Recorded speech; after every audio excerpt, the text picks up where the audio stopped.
This is the Prestigious Initiative, and these are the points. I'm Chris Kent, and I'm joining Chris Bean. Hello, Mr. Bean. Hello, sir. Let's dive into a little bit of fashion talk with Nicole Russo. What was your impression of your conversation with Nicole? I really appreciated the psychological concepts that went along with her styling or approach to helping other people style themselves. And that was real. I don't know necessarily that I expected that going in, but I thought that that was really helpful. And moreover than that, it's not just about let's go to the store and buy clothes, which is kind of what perhaps I thought about going into it. But it's, yeah, there's a little bit, that's a little piece of it, but let's figure out what you already have, what you can wear, and create continual outfits from that. But on top of that, it is, let's help you to understand the key concepts for styling yourself so that you can do that on your own and you don't have to rely on people like me, or that she would say, or like her, or other companies like her, because she's teaching them how to style themselves as opposed to just doing it for them, which is very thoughtful and helpful, I think. Yes, sir. Yeah. I think a foundation of the whole conversation was that, most people tend to feel better when they put effort into their appearance. And, we talked about her being from a small town where appearances weren't quite as prevalent or as emphasized as they may be in other places, and how that was important in her beginning, and also bringing her to where she is now, because we talked about being able to see and understand and value the person underneath all of the clothes and the appearance, rather than just appreciating someone for what they are wearing. And I think that is the not only appropriate approach, but that's the right way to view the whole situation, is that you're doing this to benefit yourself, benefit the person, rather than just be the person with the expensive clothes, but rather that person is dressed in a way that makes them feel better, makes them more confident, raises their self-esteem. So it doesn't really matter if the clothes cost $10,000 or if it's, a $10 shirt that looks good but makes them feel better. I think, again, that's kind of the point there, is that we're doing this to benefit the person under the clothes, and we're not doing this because we like to look at expensive clothes per se. Sometimes there's a little overlap, perhaps, but again, the intention behind it is not to who has the most expensive clothes, but what is that effort in appearance doing for the person that is wearing the clothes. Yeah, and you're right. I think that key thing from her childhood, as she was growing up, she learned to interact and associate with people themselves, not necessarily through a facade of whatever it is that you're wearing, and only interact with these people because they're dressed a certain way, which is I'm sure a difference than other people, what other people are doing in her sector, as they're seeing people for what they're wearing as opposed to people for people, and they're helping other people progress that. And so I think that her approach that is fundamental in the success that she's had in her business. Yeah, and we brought up a couple of reasons why clothing is important. One we've already mentioned, because you want to feel better about yourself. You want to feel good when you're wearing clothes that you like, or clothes that make you feel better or feel good. And she brought up 2 points that I hadn't thought of before, but make complete sense, make perfect sense. If you're wearing clothes that are making you physically uncomfortable, that's going to affect everything. Think about any time that you have any sort of physical discomfort. If you're in an uncomfortable chair, you're distracted by that uncomfortable chair. You're not, you're irritated by that uncomfortable feeling. If you're in a room that's too hot, you're uncomfortable. You're irritated by the temperature in that room. And same way, you're wearing clothes that don't fit right. You're wearing clothes that are itchy. You're wearing clothes that are making you hot, or you're too cold, or something's riding up somewhere, or rubbing somewhere that it makes you uncomfortable. And that physical component, physical comfort, impacts a lot of things. It puts us in different moods, and really affects how we're feeling and what's going on in during our day. And on top of that, when you don't like the clothes you're wearing, that can be distracting because that's all you're thinking about is, I don't like my pants, they're too short. Let me see if I can fix my leg a certain way, or let me see if I can cover this part of my body because I don't like the way this piece of clothing is fitting, or everybody's looking at my shirt because it looks silly, or my shoes are dirty and everyone's noticing my dirty. It's distracting because that's all you're thinking about is that thing that you don't like. And so, that physical comfort and that actually liking what you're wearing is huge because it impacts whether you realize it or not, which I didn't until she brought it up. That changes everything. Your whole day can be spent worried about your clothing because you don't like it, or whatever it is, and you're missing. It's taking away from everything else that's going on. So those are two key factors, I think, into making sure you actually like what you're wearing. Yeah, and as she was saying this, and as you're saying this too, I'm reminded of like the Victorian time where people would wear what's the thing, a corset, I think, that the women would wear, that would had strings and stuff in the back. They're trying to tie them super tight. I can only imagine. I don't think somebody could wear something like that and go to the office and be productive for the day, let alone move around without passing out, as it seems like many people did in that age. So yeah, being comfortable in what you're wearing, and and I think this kind of speaks on this too, but dressing for the activity that you're going to do. And I think that those kind of things kind of go together there, because if you're going to dress to go to the office to get work done, you're probably going to dress a little bit differently than you would do to paint the bathroom. You might be comfortable in both things, but you're not going to be very comfortable painting the bathroom into what you would wear to the office, probably, and vice versa. So being comfortable in what you're wearing, and that, or the flip side of that is not being comfortable, and then that distracting you from whatever it is that you're doing is tough, because of course you want to be present with what's going on. But if your clothing is making it so that you're uncomfortable doing whatever it is that you have to do, then that adds an extra layer for what you're trying to do or striving for. So of course that is a pivotal part that, you're right, most people don't think about. And Nicole brought up the idea of what she called the Dumbo feather effect. We think that this one thing or whatever it is where our magic comes from.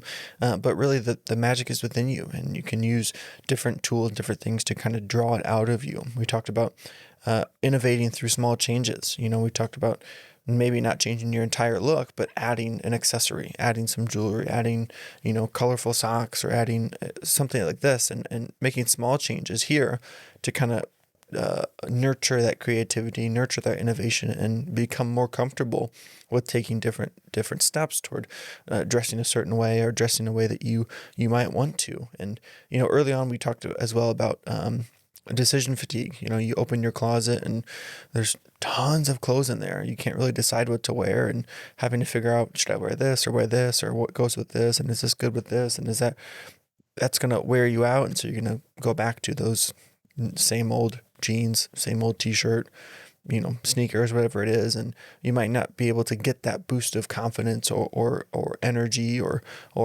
inspiration from being able to innovate with your wardrobe and be creative with your wardrobe. And so not taking it as a whole, I have to go from one thing completely to the other thing, but making small changes to help foster that innovation and creativity within your wardrobe, again with the intention of making yourself feel better and putting yourself in a better position to be productive, or to putting yourself in that right mindset for whatever you're setting out to do. Yeah, I really like the Dumbo feather effect, having that one item on your, in your wardrobe, the one thing that you're wearing. It's a ring, it's a watch, it's a pair of shoes, or whatever it is. I thought was really interesting, and using that as your superpower to be comfortable in whatever it is that you're trying different. And then of course that coupled with the fact that you try different things, and where you start at, as you try different things, you're going to get further and further towards that person who you want to be. You probably couldn't do it overnight, because you would feel that kind of imposter syndrome that would come with that. But because you did it slowly, you're slowly morphing yourself into that person that you can be, that that you can be, and you're proving it to yourself by taking those small steps along the way. That's something we talk a lot about is aligning your values and your goals with who you want, aligning those things with who you want to be and the person that you are. And, this is another thing that can be tied into that same kind of idea. Nicole said that it's important to understand your vision for your life, understand your goals, or understand your vision for your style. If you have an idea of who or what you want to look like, or what you want to be, and who or what you're trying to achieve, you can build that wardrobe around those things, which ultimately is another thing, another factor that you're aligning with that goal or with that intention. Again, we've talked so much about, figuring out your values and then setting up systems and habits and daily practices to help reinforce and help to assure that you achieve those goals and actually actualize those values. And here is another example of that. And it was really cool to hear her say that because, again, we talk about that all the time, but this is just another perspective onto how you can work toward becoming that and making that a priority in your life. Yeah, I fully agree with all of that. And of course, you want to align yourself with your goals, your values, and dressing a certain way is a good way to do that. And of course, you want to try to dress like the person who you want to be. But what was really interesting to me is she asked the question in there, which is who do you want to look like? I thought that was really interesting because, of course, as we are going through picking your clothes, you kind of, maybe when you're a kid, you are trying to wear certain clothes so you can be like somebody, but somewhere along the way that gets lost, right? I didn't put my clothes on this morning trying to be like X, or I don't try to follow my fashion sense to strive to be whoever that person is. But that's a really interesting way, especially, the people who we see and we think of as leaders in fashion are the actors and the people, singers, musicians, those type of people who are out there doing that. And that's something that we talked about with her as well, is those people, I'm sure, have a personal stylist that is kind of picking their clothes or designing their outfit or even perhaps teaching them how to do it themselves. But we see those people and we have the opportunity to, hey, I really like how that person's dressed. I wonder if I can do that. And then you take the I wonder out of that, or maybe you take the wonder out of that, and you just say, I can do that. And then you just wear clothes like so-and-so. And then you try it on. Okay, maybe try it on isn't the right term. You try it out. You do that for a little bit, see how it fits you, both physically and mentally, and all the other parts of that go along with that. I think that's really interesting. And for whatever reason, I heard her ask that, and I was like, oh, that's, yeah. And yeah, anyways, my mind went in a handful of different directions as she asked that, because I'm thinking, okay, who am I trying to look like? Who do I look up to in forms of fashion, and who am I striving to be in that regard? Which is a self question that I have to answer myself. But yeah. That ties into another little thing that we talked about. She mentioned the study or however it actually came about. They get a group of people and they give them white lab coats, and they tell some of them they're a painter and tell some of them they're a scientist. Well, whatever they were told that they were, they reinforced that idea because they were told that they were that thing. And so that leans into the fact that, your attire can hold meaning and identity. And so, like you're saying, depending on what you're doing or who you're trying to be or what you want to be or who you're trying to be like, trying to dress like X, Y, or Z thing can help put you in that mindset of X, Y, Z thing. Like you said, you were younger, you put on your scientist outfit and then you became a scientist. Well, why can't you do that now? You're an adult. Put on your scientist outfit and go be a scientist. You're an adult, and put on your productive attire and go be productive. I mean, maybe it sounds reductionistic or silly to say, but there is power in that. And linking an identity or drawing identity or reinforcing identity with your attire is huge. And I think that's, again, another tool that we can use to help us achieve our goals, values, and become the person that we want to be. Yeah, there's certainly power in the way you dress and the kind of persona that I think it's all internal. If I had to guess, it's all internal persona. So I see somebody that is a scientist, in my head, I think a certain way about what a scientist would do and act like and all these things. And so if I wear that lab coat, I'm told that I'm a scientist. I assume that role of a scientist as I see it in my own head.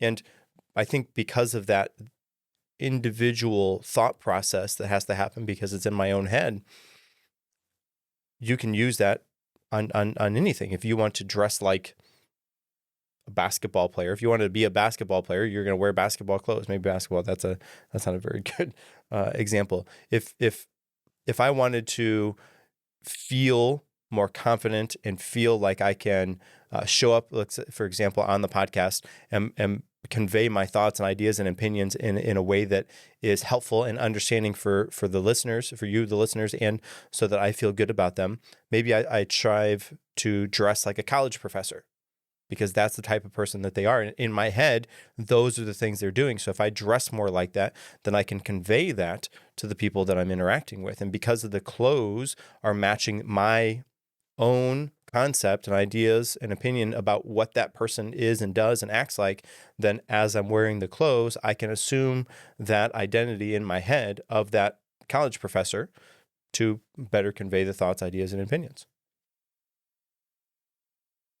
And the idea behind what Nicole's doing and what her company is about, which you brought up toward the beginning of this episode, this conversation rather, is the idea of developing the habit and perception and understanding of how to dress, why you're dressing the way you're dressing, so that someone doesn't have to do it for you, but you can start to understand how that impacts the way you feel, how that impacts the way you view yourself, how that impacts how productive you are, how it impacts, your well-being. We talked about dressing well and taking care of your appearance is an act of self-care. When taking care of ourselves makes us feel better, and that's self-care. And it's really important, again, to kind of put a little bit of effort into this, because huge change that can be made in many different areas because of just the way that we dress.